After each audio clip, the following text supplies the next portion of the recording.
Opa, boa tarde São Caetano do Sul, boa tarde ABC, tá começando o seu programa A Hora do Esporte aqui na sua Empiros Vox TV, canal 3 da NET em São Caetano do Sul e toda a região do ABC. Hoje um programa especial, vamos conversar com um dos maiores personagens da história do esporte de São Caetano do Sul.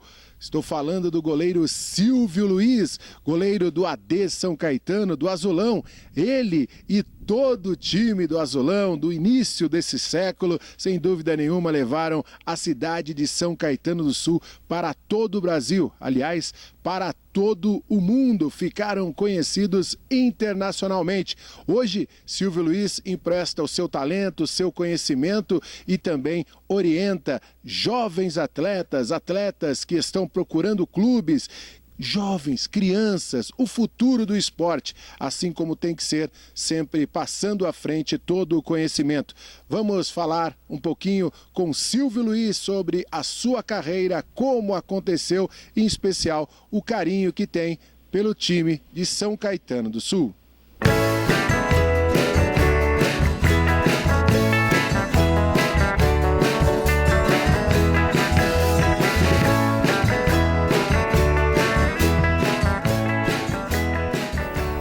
Silvio Luiz, carioca, 44 anos, ex-goleiro profissional, hoje o professor Silvio Luiz. Silvio, cara que começou no Rio de Janeiro, passou pela base do Flamengo e jogou em muitas equipes no interior de São Paulo, vestiu camisa de seleção brasileira, vestiu camisa do Corinthians, do Vasco, mas na cidade de São Caetano, com aquele time do Azulão, acho que foi seu principal momento, né? Prazer aqui em bater um papo com você aqui no programa Hora do Esporte. O prazer é todo meu, Luciano, de estar aqui participando desse programa maravilhoso que eu já acompanho há bastante tempo. É verdade, eu, graças a Deus, eu tive essa oportunidade aqui em São Caetano de me tornar um grande profissional, levar o time de São Caetano aí ao ápice, né, do futebol brasileiro, né? Um ajudou o outro, na verdade.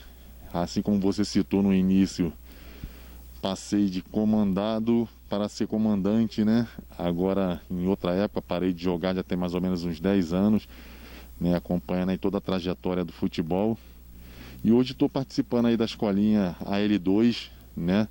No qual o Anderson Lima, que foi meu companheiro de profissão, até propriamente no São Caetano, chegamos a ser campeões juntos em 2004. E hoje a amizade continua. Hoje ele com um projeto maravilhoso, a L2, no qual a gente está aí, né, tentando resgatar novos talentos. Eu na parte, né, especificamente de goleiro, e o Lima com jogadores, com jovens.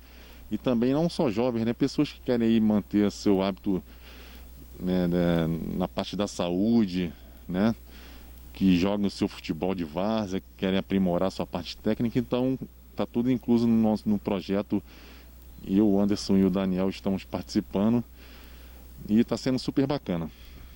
Silvio, vamos falar um pouquinho da sua carreira, cara. Você, Rio de Janeiro, como é que era o pequeno Silvio Luiz até você chegar na base do Flamengo? Eu sei que muita coisa aconteceu. Conta um pouquinho, até porque tem uma garotada que te tem como ídolo, né? E saber que tem as dificuldades, né?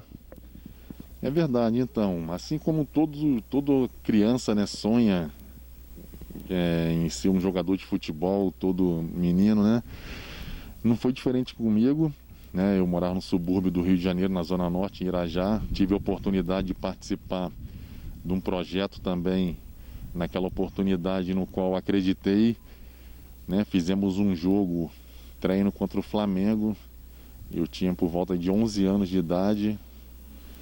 Tecnicamente não era nada de extraordinário, até porque também muito moleque, por isso que eu acho importante esse trabalho também, né, como a gente vai voltar a falar, né. Então, aí tive essa oportunidade, jogamos contra o Flamengo, fui chamado para fazer o teste no Flamengo, acabei ficando, permaneci por volta de 7 anos, né, fiz praticamente minha base toda no Flamengo.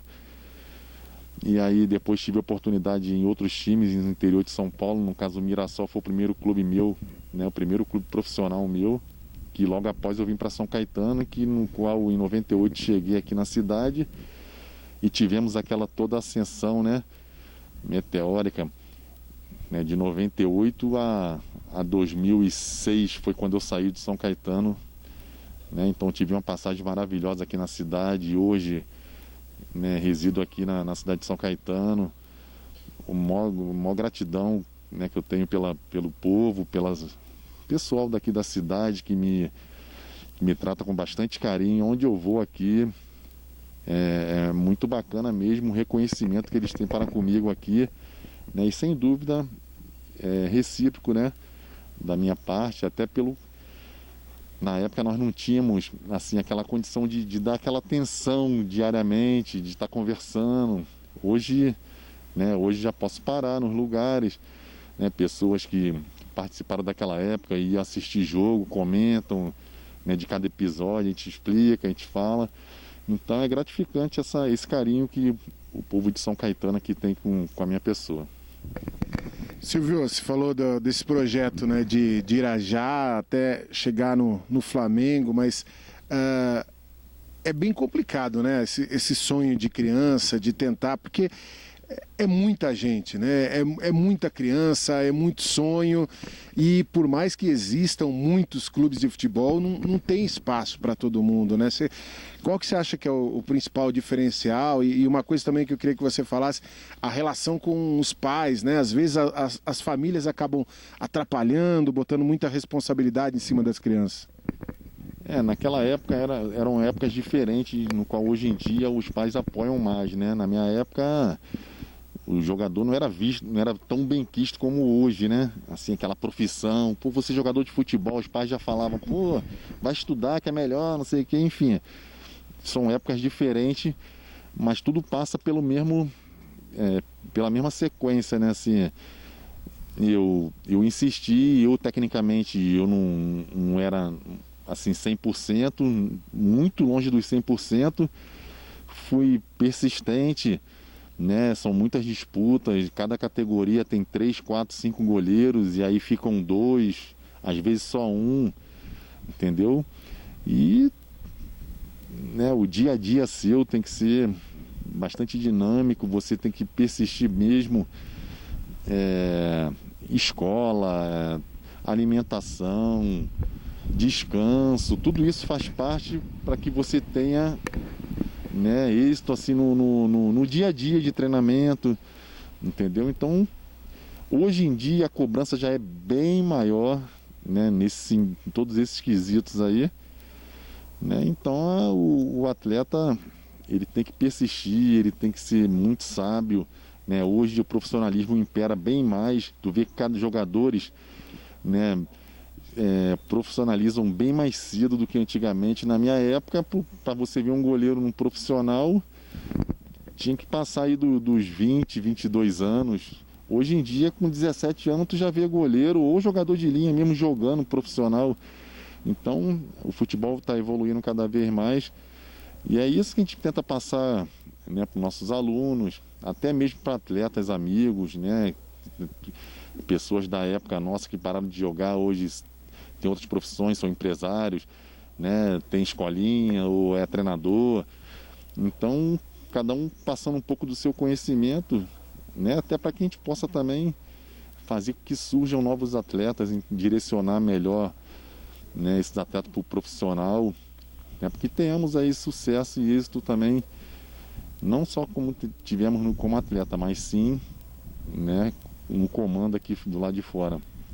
Chegando no São Caetano, eu queria que você falasse como é que foi a formação daquela equipe, né, cara? Porque é um time que se tornou muito famoso, né? Com o Silvio, com o Japinha, com o Serginho, com o Daniel, com o Dininho, com o César, Ailton, Adãozinho, Claudecir, Wagner, Ademar, enfim, são nomes, né, que ficaram aí eternizados, né, na cabeça de todo mundo, mas a verdade é que até aquele momento todos eram anônimos, né? O Ailton talvez fosse o mais conhecido ali, né, de vir de outras equipes. Como é que foi essa formação com o Jair Pisserni, desse time, né? Aliás, que na verdade foi o Martins que começou a montar essa equipe. Fala um pouquinho pra gente. Na verdade, quando eu cheguei em 98, né, 98 eu disputei o Campeonato Paulista da Série A2 pelo Mirassol, foi quando eu me profissionalizei, né, no interior de São Paulo, e recebi o convite do São Caetano para que eu pudesse vir para cá, sendo que São Caetano era a Série A3. E eu, como tinha vindo de clube, né, assim, de tradição na época, o Flamengo e tudo mais, aí eu pensava, né, pô, Série A2 é um campeonato que na época não era tão badalado e tudo mais, eu falei, pô, vou para a Série A3.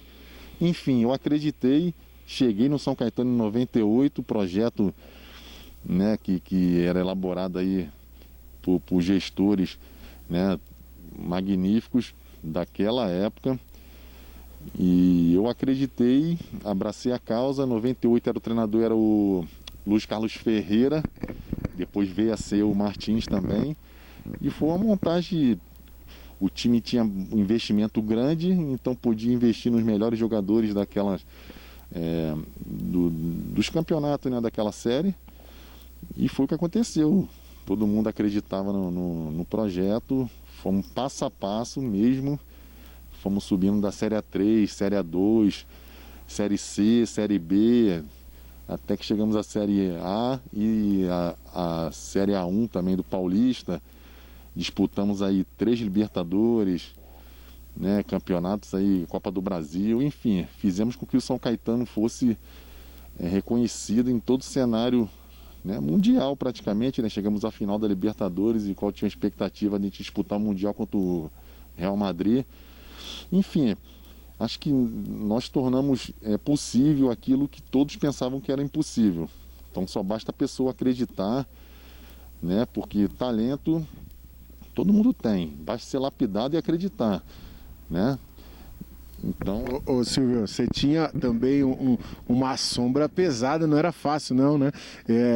Até um amigo nosso, meu xará Luciano, que era o goleiro que tinha vindo do Sul, que também pegava muito e tal, então, quer dizer, se tinha aquela dorzinha, não dava para dar o migué, porque o outro entrava, então você ficou durante muito tempo, mas tendo um grande goleiro também no banco, isso acho que ajuda vocês até no dia do treinamento, né? É verdade, todos dizem, né? O titular tem que ter uma sombra, né, de alturas. Então era que sempre tinha aqui no São Caetano, jogadores de alto gabarito, no qual era o Luciano naquela oportunidade, tinha o Alex também, então foram vários atletas. Mas o Luciano pegou a época boa, assim, daquele acesso todo nosso, e eu machucava dedo, torcia tornozelo, tinha lesão, só não tive lesão muscular, aí que não tem como, né, assim, você jogar. Mas o resto, entorse, essas coisas, dedo luxado, eu jogava do mesmo jeito, assumia o compromisso e ia pro jogo. E todo mundo ficava chateado. Pô, ele não dá brecha para jogar, mas não podia dar, senão a competitividade era muito grande, senão não tinha como voltar, né? Então eu sempre fui dessa forma. Hoje em dia tu vê que é totalmente diferente, né? O rapaz machuca a unha, não vai pro jogo. Enfim, são épocas diferentes, cada um tem, assim, um cuidado merecido. Cara, vamos voltar um pouquinho no tempo. Eu queria que você falasse de algumas partidas específicas, né? Copa João Avelange, aqueles encontros contra o Palmeiras, né? Que foi, acho que, o primeiro momento que o Brasil começou a olhar para o São Caetano, que de repente veio de outro módulo ali, vai enfrentar o Palmeiras, e por conta do estádio não comportar, na Atlético Campanella na época, os 2 jogos seriam no Parque Antártico. Aí todo mundo falou, pô, acabou, né? Palmeiras vai passar, vai atropelar esse time aí, time de segunda divisão. Como é que foi aqueles jogos eletrizantes, vocês sempre à frente e se classificaram no final? Então, cara, na verdade foi até engraçado, né? Começou assim, quando nós fomos campeões da Série A2, que na entrega de faixa o Corinthians veio até o Anacleto para entregar a faixa pra gente, e assim fizemos o jogo contra, que nós vencemos o jogo. Até então, eram todos, assim, nós éramos fãs do pessoal, entendeu? Pô, ficava torcendo, vendo TV, os caras da primeira divisão, sempre era mais transmitido os jogos. E aí passamos a confrontá-los. Então, o que nós tínhamos em mente? Éramos jogadores que tínhamos condições, assim, né? Vários jogadores despontaram em time grande também, foram para times maiores, de tradição. Mas sabíamos que podíamos chegar em algum lugar.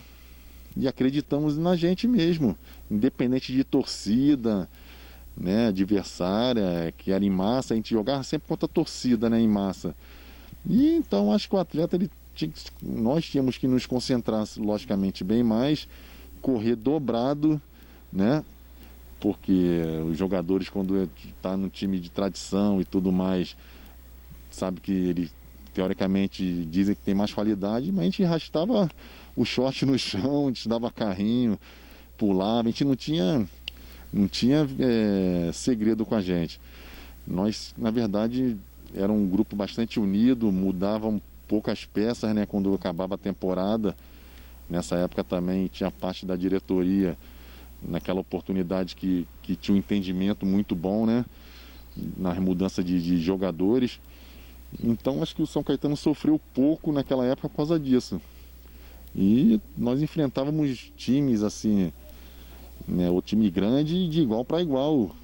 Camisa, né, o pessoal falava, a camisa pesa. Pesa nada, pesa quando está mais suado. Então no caso a nossa pesava, mas que a gente corria mais, estava bastante molhada. Ô Silvio, tem uma partida que eu sei para você também é muito marcante, aquele jogo contra o Fluminense, né? Aquele gol do Ademar do meio da rua, 78 mil pessoas no Maracanã, o Fluminense tinha empatado aqui em São Paulo, quer dizer, tudo indicava, era um Fluminense bom, né, naquela época. E como é que foi? Acho que talvez tenha sido a primeira vez que você tenha jogado no Maracanã, como é que foi? Na verdade eu havia jogado no Maracanã quando eu era base, né, do Flamengo na época, então como profissional foi a primeira vez, na verdade, né, havíamos jogado no Parque Antártica, né, empatamos o jogo e o time do Fluminense era um timaço também. E quando nós fomos jogar no Maracanã, que o Maracanã só tinha torcedor do Fluminense, hiperlotado, lotação máxima. Assim, quando nós chegamos no Maracanã, que o ônibus foi contornando, que só tinha torcedor, todo mundo hostilizando a gente. E ali só fortalecíamos mais, né? Só fortalecia mais a gente, na verdade.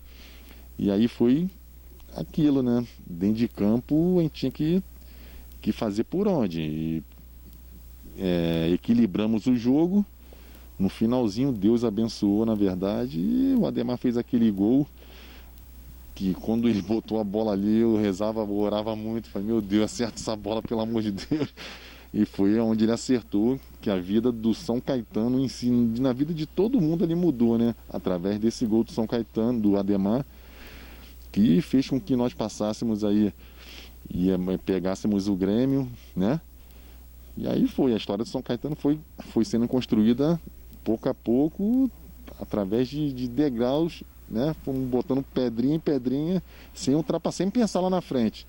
O Grêmio tinha Ronaldinho Gaúcho, vocês ganharam aqui, ganharam no Sul, enfim, foi uma vitória bem significativa. Mas aí veio a final contra o Vasco da Gama e muito mais do que a final e depois, né, a posterior que ocorreu o jogo, a derrota novamente no Maracanã, que aconteceu 3-1, mas, cara, que daquele jogo de São Januário. Eu até como repórter na época, eu lembro que eu fui embora de São Januário dentro do ônibus com vocês, porque tinham roubado o equipamento da rádio, eu precisava meio que uma carona até o aeroporto, porque ali ninguém andava naquela... Como foi para... O que você lembra, o que você recorda daquele dia? Bom, nós já começamos a ser hostilizados desde quando descemos no aeroporto, né? O pessoal hostilizando a gente e tal, menosprezando. Isso só fez com que nós nos fortalecêssemos mais, né? Não, a gente vai ter que dar resposta, vai ter que dar resposta. E foi no que aconteceu, né? Chegamos no São Januário. Já o Eurico Miranda, naquela oportunidade, já tinha trancado os portões para que nós não fôssemos ver o campo, né, o gramado. Pintou o vestiário todo algumas horas antes, para que o cheiro da tinta, né, fizesse mal a gente. Então, recepção de ouro. Recepção de ouro. Então foi dando mais força para a gente ainda. E começamos o jogo bem, né, em cima do Vasco e tudo mais. E aconteceu aquela fatalidade lá do alambrado cair e ter que paralisar o jogo, né? Infelizmente, aí deu sequência em outra oportunidade no qual a gente não estava preparado, que foi no Maracanã. né? Que aí perdemos de 3-1, infelizmente. Ali todo mundo já estava, né? Tinha jogadores, já tinham sido negociados, na cabeça já estava outra. Né? Sim, nós estávamos de férias, eu estava 15 dias no Rio praticamente de férias. Tivemos que nos apresentar aí às pressas para que treinássemos e fôssemos para o jogo assim rápido, sem nenhum tipo de preparação. Então nós fomos prejudicados naquela oportunidade. Aí veio Campeonato Brasileiro de 2001, aquela fatalidade, perdeu no Anacleto para o Atlético Paranaense, que tinha também uma seleção na época, né, Silvio? Verdade. E aí começa tudo de novo, né? Novamente o brasileiro, nós... Chegou na final, né? Porque não é que perdeu. Para perder, você tem que passar por um monte de gente, afinal, né? Exato, porque muitos falam, né? Um time pequeno vai chegar na final, chegou em 2000, acabou, tá bom. Não. Nós fizemos uma nova temporada magnífica no brasileiro, no paulista também, mas no brasileiro foi mais ainda, né? E disputamos também a primeira Libertadores nossa nesse meio período. E, enfim, pouco a pouco fomos acreditando, já tínhamos experimentado já, né, João Avelange, jogado contra times, né, com elencos aí maravilhosos, jogadores de gabarito, e acreditamos, falou, podemos chegar novamente, e foi o que aconteceu, né, salientando, né, que naquela oportunidade o pessoal que comandava o clube sabia trabalhar, né, e foi botando as peças certas nos locais certos e o pessoal acreditando no projeto, e fomos até a final novamente, que no caso perdemos lá na Arena da Baixada, lá em Curitiba. E aqui no Anacleto não conseguimos também, e o Atlético Paranaense foi campeão em cima da gente aqui. Cara, me fala, tem mais algumas coisas para falar contigo, mas a 2002, aquela final da Libertadores, que é um dos títulos assim que talvez mais doa no coração dos torcedores, eu acompanhando ali o dia a dia, enfim, tinha ganho no Paraguai, né? A coisa estava muito bem encaminhada. Então, foi muito triste, muito doloroso ali. Já havíamos sido 2 vezes vice-campeões, né? Da João Avelange e do Brasileiro. Aí vinha mais uma final, no qual nós tínhamos vencido lá no Paraguai.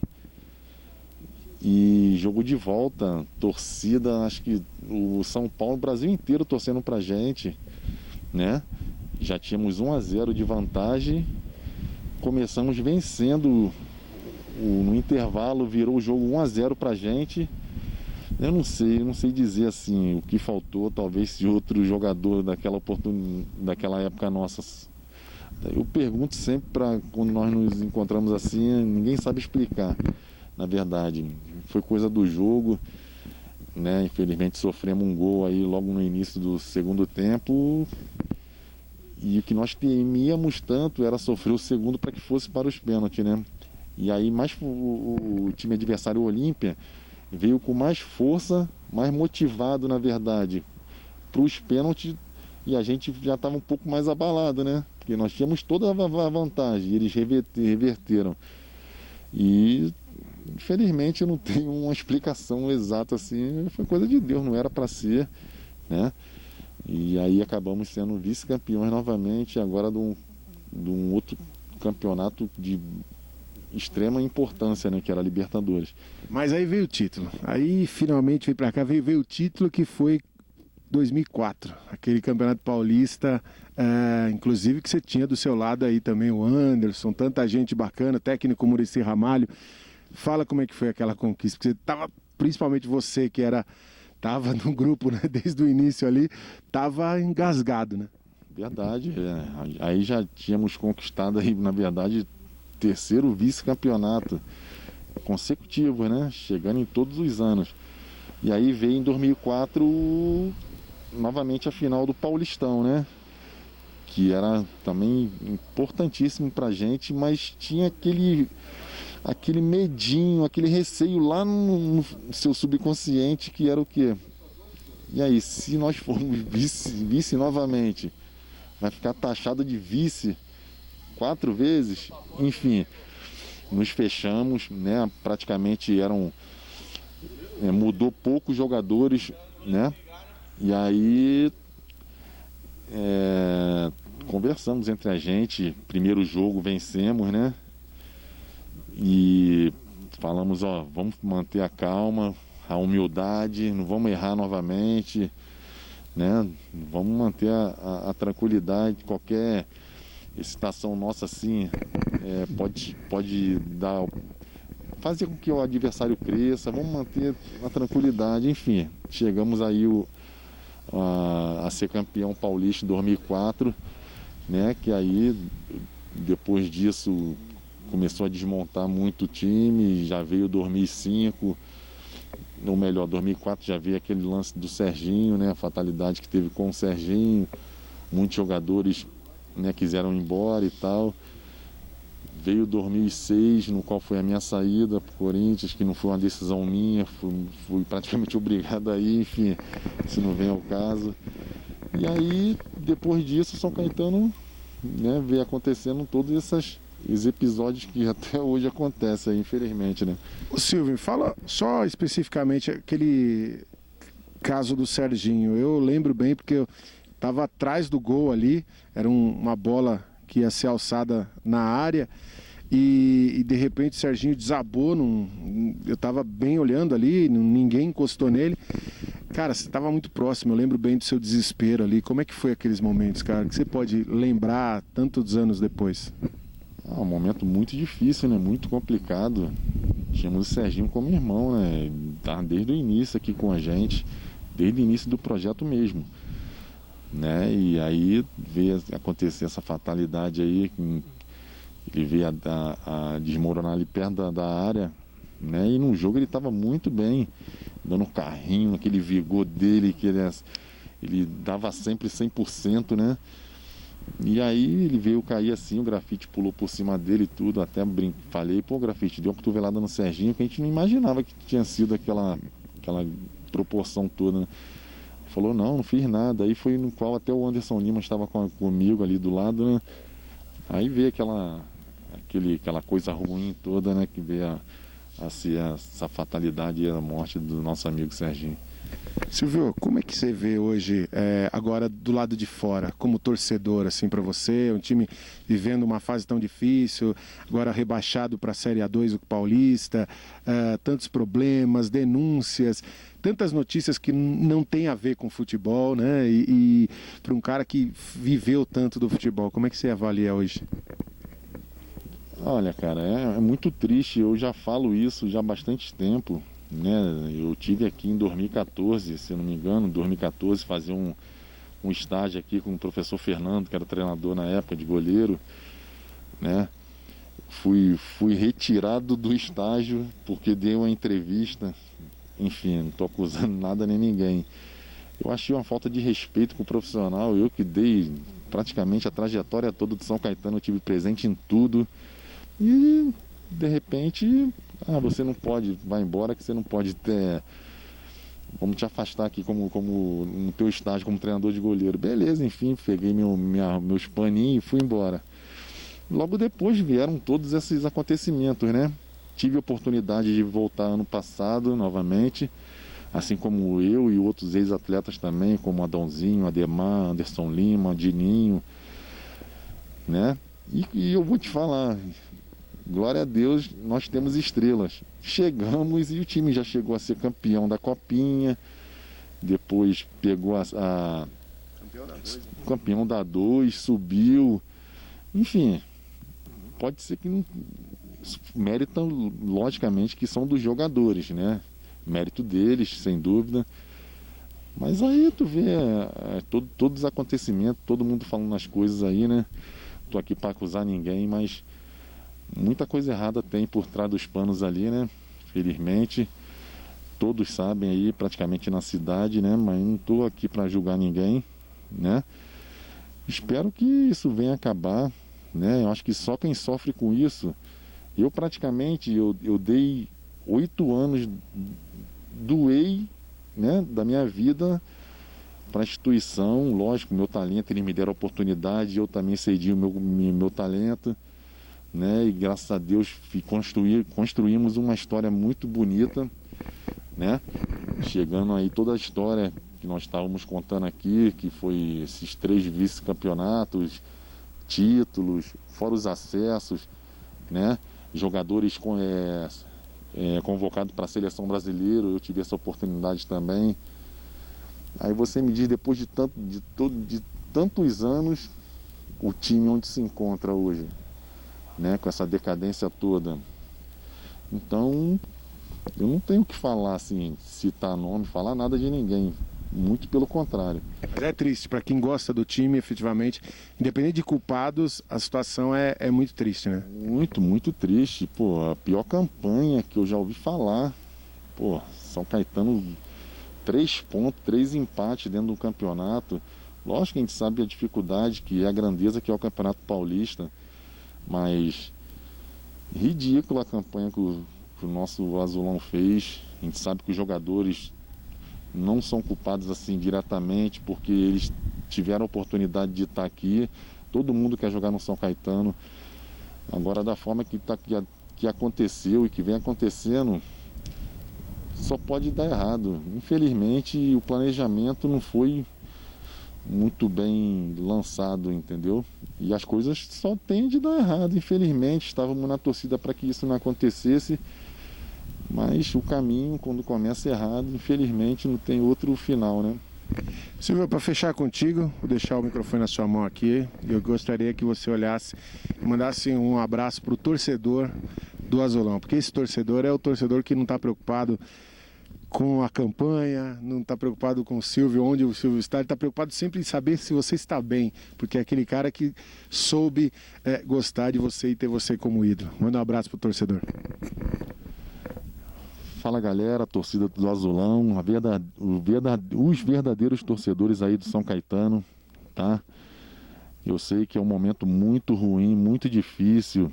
Nós que somos ex-jogadores de São Caetano, né? Hoje eu resido aqui na cidade, a gente vê o dia a dia aqui da cidade, vive o clube também, não mais diretamente, né?